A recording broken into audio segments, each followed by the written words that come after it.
బిల్లుతో పాటు ఈ బిల్లును కూడా ఆమోదింపజేసుకునేటటువంటి ప్రయత్నము, అంటే ప్రభుత్వము ఒక ఎత్తుగడతో వెళుతుంది. ఆ ఎత్తుగడని ప్రశ్నించేటటువంటి క్రమంలో ప్రతిపక్షాలు ఉన్నటువంటి నేపథ్యంలో ఈ వివాదం వచ్చింది అనేది విషయాన్ని గమనించాలి. రెండోది కీలకమైనటువంటి అంశం ఏంటంటే శ్రీకాంత్, ఇట్లాంటి కీలకమైన బిల్లులు 2/3 మెజార్టీతో మాత్రమే సభ ఆమోదం పొందుతాయి. 2/3 మెజార్టీ అంటే ఇప్పుడు మనకి 362 లోక్సభ సభ్యులు దీన్ని ఆమోదిస్తే, 543కి 362 మంది ఆమోదిస్తేనే ఈ బిల్లులకి ఒక శాంటిటీ వస్తుంది, బిల్లులు చట్ట రూపంలోకి వస్తాయి. బట్ ఇప్పుడు ఆ పరిస్థితి కేంద్ర ప్రభుత్వానికి లేదు. ఎందుకంటే కేంద్ర ప్రభుత్వానికి ఉన్న బలం వాళ్ళ అలయన్స్ పార్ట్నర్ బలం 293 మాత్రమే. 293 తోటి ప్రతిపక్షాల సహకారం లేకుండా ఇలాంటి కీలకమైన బిల్లును ఆమోదింపజేసుకోలేరు. కాబట్టి ప్రభుత్వం ఒక ఎత్తుగడ వేస్తుంది. మహిళా బిల్లుకు ఉన్నటువంటి యునానిమస్ యాక్సెప్టెన్సీతో పాటు ఈ 2 బిల్లులను కూడా ఆమోదింపజేసుకొని పోయే ప్రయత్నం వీళ్ళు చేస్తుంటే ప్రతిపక్షాలు దానికి అభ్యంతరం వ్యక్తం చేస్తున్నాయి. ఇక్కడ మేజర్ గా ఎట్లా సాధ్యం సార్? ఎందుకంటే మహిళా బిల్లు విషయంలో ఆమోదం తెలుపుతామని అన్నారు, మహిళా బిల్లు వెనకాల కుట్ర చేస్తున్నారు, దక్షిణాదికి అన్యాయం జరుగుతోంది, దాన్ని మేము యాక్సెప్ట్ చేయమని చెప్తున్నారు. ఆ లెక్కను చూసుకున్నా కానీ ఎన్డీఏకి 292 మంది ఉన్నా కానీ ప్రతిపక్షానికి 233 మంది ఉన్నారు.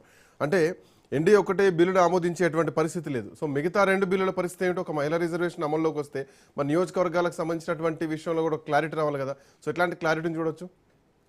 ఖచ్చితంగా ఇప్పుడు ప్రతిపక్షాలు ప్రపోజ్ చేస్తున్నది ఏంటంటే, నియోజకవర్గాల పునర్వ్యవస్థీకరణ జరగకుండానే మహిళా బిల్లు ఆమోదం చేసుకునేటటువంటి ఏర్పాటు చేయండి అని వాళ్ళ వైపు నుండి సూచన వస్తుంటే, బట్ కేంద్ర ప్రభుత్వము 2029 నుంచే నియోజకవర్గాల పెంపును కూడా చేయాలనేటటువంటి ఉద్దేశం గట్టి పట్టుదలతో ఉంది. ఎందుకనంటే శ్రీకాంత్, 50 సంవత్సరాలుగా ఇంత పెద్ద భారతదేశంలో 146 కోట్ల జనాభా ఉన్నటువంటి భారతదేశంలో 50 సంవత్సరాలుగా నియోజకవర్గాల పునర్వ్యవస్థీకరణ జరగలేదు శ్రీకాంత్. 30 ఏళ్లుగా మహిళా బిల్లు పెండింగ్ ఉంటే 50 సంవత్సరాలుగా నియోజకవర్గాల పెంపు జరగలేదు భారతదేశంలో. ఇప్పటికి 2 సార్లు రాజ్యాంగ సవరణ చేశాం. 42వ రాజ్యాంగ సవరణ చేసి 84వ రాజ్యాంగ సవరణ చేసి 25 సంవత్సరాలు నియోజకవర్గాల పెంపు పైన ఫ్రీజ్ పెట్టాం. ఇంకెంత కాలం పెడదాం? ఇంకెంత కాలం నియోజకవర్గాల 50 ఏళ్ల నుంచి అదే 543 దగ్గర ఆగిపోయింది. అదే 1973లో 543 లోక్సభ స్థానాలు ఉంటే ఇవాళకి కూడా అదే ఉండటం న్యాయమా? కాదు కదా. కాబట్టి దీనికి ఒక సొల్యూషన్ రావాలి. సొల్యూషన్ లో ఏంటి అని అంటే, మేజర్ గా మీకు రాజ్యాంగం 81వ ఆర్టికల్ చెప్తున్నది. తర్వాత రాజ్యాంగంలో ప్రధానంగా ఉన్నది ఏంటి అని అంటే, జనాభా లెక్కల సేకరణ చేసిన తర్వాత, నియోజకవర్గాల పునర్వ్యవస్థీకరణ కమిషన్ వేసిన తర్వాత జనాభా ఆధారంగా నియోజకవర్గాల పునర్వ్యవస్థీకరణ జరగాలనేది కాన్స్టిట్యూషనల్ డైరెక్షన్. బట్ ఇప్పుడు మన అభ్యంతరాలు సౌత్ ఇండియా నుండి వస్తున్నాయి కాబట్టి కేంద్ర ప్రభుత్వం ఒక ప్రతిపాదనతో ముందుకొచ్చింది. ఏం ప్రతిపాదనతో ముందుకొచ్చింది? ఇప్పుడు 2026 తోటి నియోజకవర్గాల పునర్వ్యవస్థీకరణ పెంపు పై ఉన్న ఫ్రీజ్ అయిపోతుంది, టర్మ్ అయిపోతుంది. ఖచ్చితంగా మళ్ళీ వెళ్ళాలి కాబట్టి ఇప్పుడు నియోజకవర్గాల పునర్వ్యవస్థీకరణ ఒక కమిషన్ వేయాలి. కమిషన్ 2 సంవత్సరాల కాల పరిమితి ఇవ్వాలి.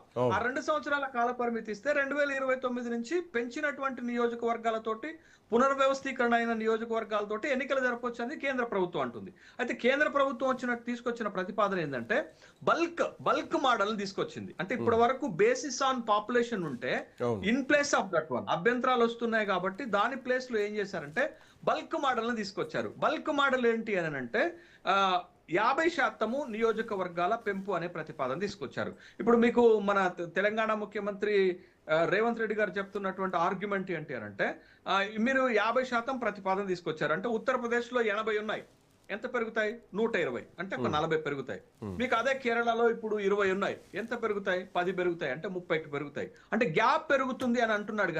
కానీ ఇక్కడ ఒక విషయాన్ని మనం గమనించాలా. ఇప్పుడు ఉత్తరప్రదేశ్ కి పార్లమెంట్ లో 3.6% ప్రాతినిధ్యం ఉంటే పెంచిన తర్వాత కూడా అదే ఉంటుంది. కేరళకి మీకు పార్లమెంట్ లో 3.6% ప్రాతినిధ్యం ఉంటే పెంచిన తర్వాత కూడా అదే ప్రాతినిధ్యం ఉంటుంది. అంటే జనాభా ప్రాతిపదిక కంటే ఈ 50% బల్క్ ప్రతిపాదన కాస్త మెరుగ్గా ఉంది. అంటే నేను గొప్పగా ఉంది, బాగుందని చెప్పట్లేదు, కానీ కాస్త మెరుగ్గా ఉంది. సమస్య పరిష్కరించడానికి ఒక ఉపయోగపడేటటువంటి ఇన్స్ట్రుమెంట్ గానే మనం చూడాలి. మీరు పాపులేషన్ బేస్ ప్రకారం గనక నియోజకవర్గాలు పెంపు జరిగితే మీకు సౌత్ ఇండియాలో 165 పెరుగుతాయి, 130 నుండి 165 పెరుగుతాయి. అంటే ఇన్ అడిషన్ ప్లస్ 35 పెరుగుతాయి. కానీ మీకు ఈ బల్క్ 50% మోడల్ పెడితే మనకి 195 అవుతాయి. 195 నుంచి 2004 వరకు కూడా పెంచుకునేటట్టు 204 వరకు కూడా పెంచుకునే అవకాశం ఉంది. అంటే 195 అంటే 65 పెరుగుతాయి మనకి. It's some what better. అంటే పాత పద్ధతి కంటే ఇప్పుడు వచ్చినటువంటి ఒక పద్ధతి బెటర్ గా ఉంటుంది. బట్ ఇక్కడ కూడా ఏంటి అని అంటే మీకు నార్త్ ఇండియాలో పెరుగుతుంది అని అంటే రేవంత్ రెడ్డి గారి ఆర్గ్యుమెంట్ లో కూడా పెద్దగా బలం లేదు. ఎందుకు బలం లేదు అంటున్నానంటే మీకు యూపీని కేరళని పోల్చాడు. యూపీని కేరళని పోల్చినప్పుడు యూపీ జనాభా ఎంత? యూపీలో ఓటర్లు ఎంత? 14 కోట్లు. కేరళలో ఓటర్లు ఎంత? 3 కోట్లు మాత్రమే. అంటే 14 కోట్లకి 3 కోట్లకి చాలా డిఫరెన్స్ ఉంటుంది కదా. బట్ ఆ డిఫరెన్స్ ఉంటుంది కాబట్టి ప్రాతినిధ్యం ఎంత ఉంది? కేరళ ప్రాతినిధ్యం 3.6% ఉంటే ఇప్పుడు లోక్సభలో అంతే ఉంటుంది, మారదు. ఏది 50% పెంచితే. యూపీది కూడా అంతే ఉంటుంది. రెండోది ఇంకో కీలకమైనది ఏంటంటే రేవంత్ రెడ్డి ప్రపోజల్ ఏంటి అని అంటే ఇప్పుడు బల్క్ కాదు హైబ్రిడ్ మోడల్ పట్టుకురండి అన్నాడు. హైబ్రిడ్ మోడల్ అంటే మిక్స్డ్ మోడల్. హైబ్రిడ్ మోడల్ తను ప్రతిపాదిస్తున్నటువంటి హైబ్రిడ్ మోడల్ ఏంటి అని అంటే మీరు మొత్తం పెంపు ఇప్పుడు ఎంత చెప్తున్నారు? 307 పెరుగుతాయి. 307 పెరుగుతున్నాయి అన్నప్పుడు ఒక 150కి ఒక ప్రతిపాదన, ఏది పాపులేషన్, ఇంకొక 150కి ఒక ప్రతిపాదన. అదేంటది? జిఎస్డిపి పెర్ఫార్మెన్స్ ఇండెక్స్ తీసుకోండి, ఎకనామిక్ పెర్ఫార్మెన్స్ ఇండెక్స్ తీసుకోండి అని ఒక ప్రపోజల్ చేస్తున్నారు. కానీ ఇక్కడ కూడా ఒక సమస్య ఏంటి అని అంటే ఓటింగ్ అనేది నంబర్ పైన ఉంటుంది, జిఎస్డిపి అనేది పెర్ఫార్మెన్స్ మీద ఉంటుంది. అంటే మీకు ఆర్థిక ప్రయోజనాలు కోరొచ్చు ఏది పెర్ఫార్మెన్స్ ఇండెక్స్ తోటి. బట్ ఈ ఆర్థిక పరంగా చూసుకుంటే ఎట్లా కోరతాం? అదే కదా ప్రయోజనం ఎట్లా కోరతాం? ఎకనామిక్ పెర్ఫార్మెన్స్, ఎకనామిక్ ఇండికేటర్స్ తోటి మీరు అదనపు నిధులు కోరొచ్చు, అదనపు గ్రాంట్స్ కోరొచ్చు, ఇంకా కాంట్రిబ్యూషన్ కోరొచ్చు కేంద్ర ప్రభుత్వం నుండి.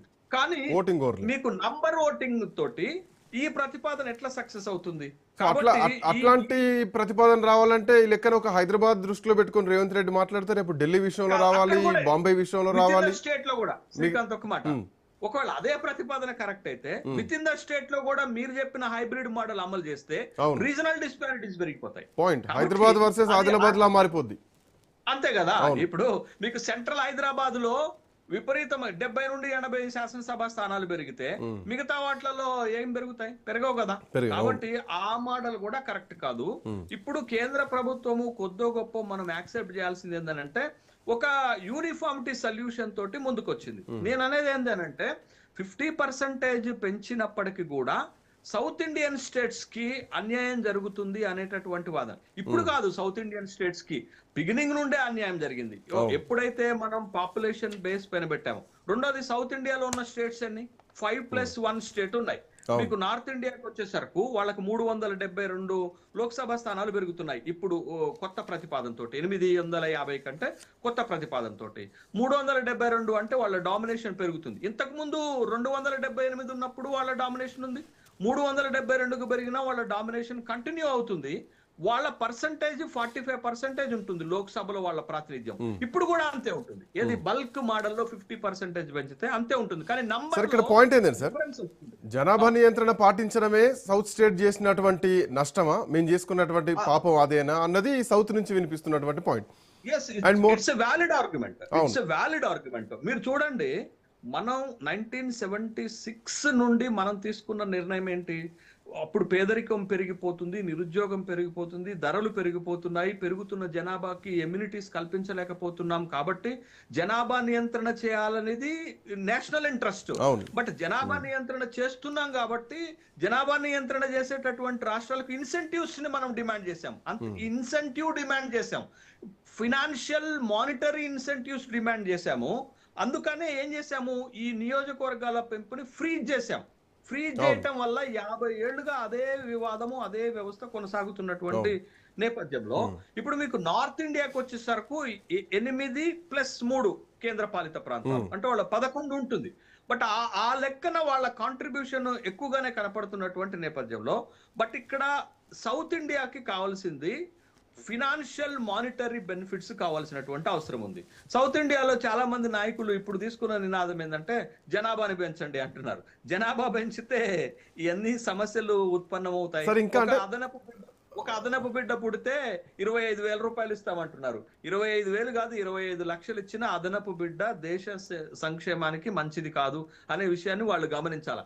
రాజకీయ ప్రయోజనాల కోసం దేశ ప్రయోజనాలను పణంగా పెట్టడం ఎంతవరకు న్యాయం? నా క్వశ్చన్ ఏందనంటే, బట్ నేషనల్ ఇంట్రెస్ట్ తో పనిచేయాల్సినటువంటి అవసరం ఉంటుంది. ఆ నేషనల్ ఇంట్రెస్ట్ లో ఏంటంటే, ఇప్పటికే 50 ఏళ్ళు ఈ ఫ్రీజ్ అయిపోయి ఉన్నటువంటి ఈ డీలిమిటేషన్ ప్రక్రియ కొనసాగాల్సిన అవసరం ఉంది. సార్ ఎట్లా కొనసాగుద్ది అన్నదే కొంచెం పాయింట్. ఇప్పుడు మహిళా రిజర్వేషన్లను ముందు పెట్టుకొని డీలిమిటేషన్ చేయబోతున్నారు అన్నదే ప్రధానంగా ఉన్నటువంటి అంశం. సో డీలిమిటేషన్ మేము వ్యతిరేకిస్తాం, మహిళా రిజర్వేషన్